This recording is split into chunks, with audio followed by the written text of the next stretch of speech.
Hey, my reactors, I'm continuing Pia, Orphan Chapter 22. On the nurse's fourth visit, Pia noticed her medical bag sitting outside the parlor. Why did she always bring it if she was just there to talk? Made of black leather, it had a metal clasp and worn handles, and a thin book, like a ledger, stuck out the side pockets. Pierre's heartbeat picked up speed. Maybe it was a list of nuns and orphanage in the city. Maybe it was something that would help her find her brothers. She edged closer to get a better look. In the parlor, a spoon clicked against the sides of a china cup as someone stirred their tea. Pierre held her breath to listen, making sure no one was able to come out in the hall. I'm sorry, but we're all out of lemons, Mrs. Hudson said. This is fine, Nurse Wallace said. Thank you. Pierre moved close to the bag, then bent over and slowly eased the ledger out of the side pockets. The ledger was made of leather, too, but newer than the bag, and it was bound shut with a large rubber band. When she pulled it all the way out, the three $10 bills slipped out from behind it and floated to the floor. More bills hung all halfway out of the pocket. She swore under her breath, clasped the ledger under her arms, knelt down, and with trembling hands quickly picked up the bills and shoved them back in the pocket.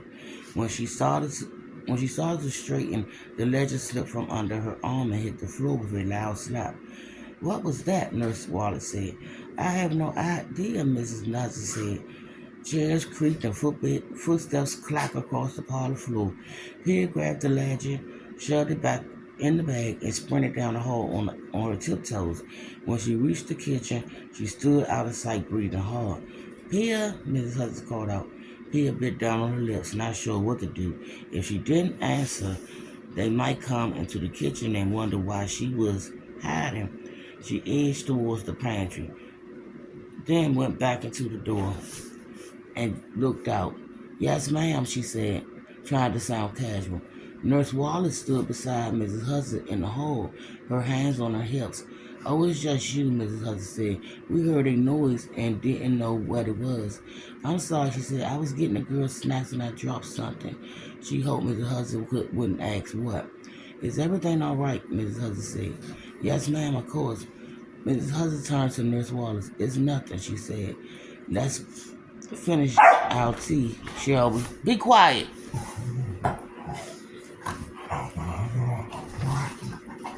I'm gonna come back.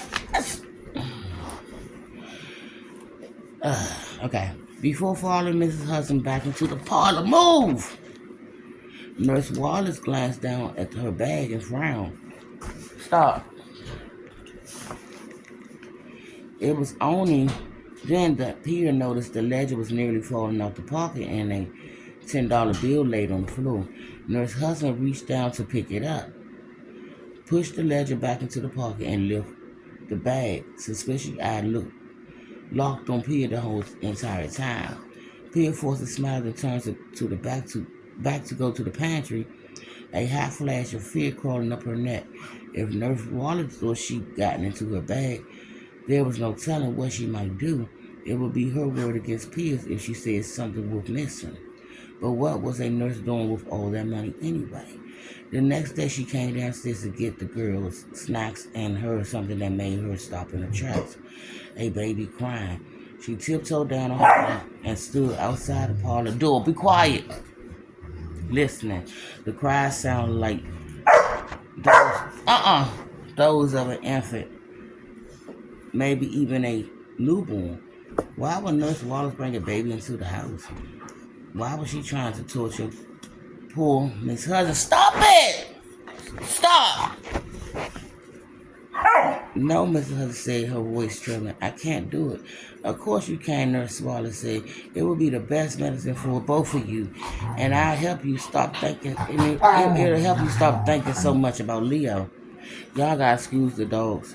I don't want to stop thinking about Leo, Mrs. Hudson cried. I don't ever want to stop thinking about him. Pia clenched her jaws, fighting the urge to march into the parlor and stand up for Mrs. Hudson. Of course she didn't want to stop